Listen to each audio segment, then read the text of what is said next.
Pinaigting ng PNP Highway Patrol Group ang kanilang nighttime patrols bilang suporta sa Safer Cities Initiative ng Department of the Interior and Local Government na naglalayong mapabuti ang road safety at police visibility sa mga pangunahing lansangan.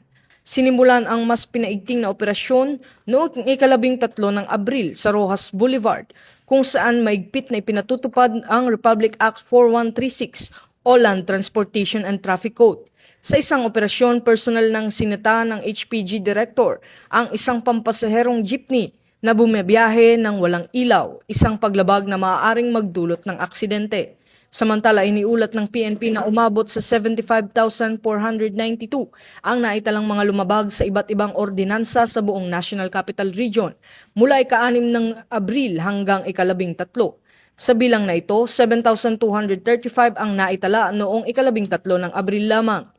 Nanguna sa mga paglabag ang pag-inom ng alak sa pampublikong lugar, kasunod ang paglalakad ng walang damit pang itaas, curfew violations ng mga menor de edad, at paggamit ng karaoke lampas sa itinakdang oras.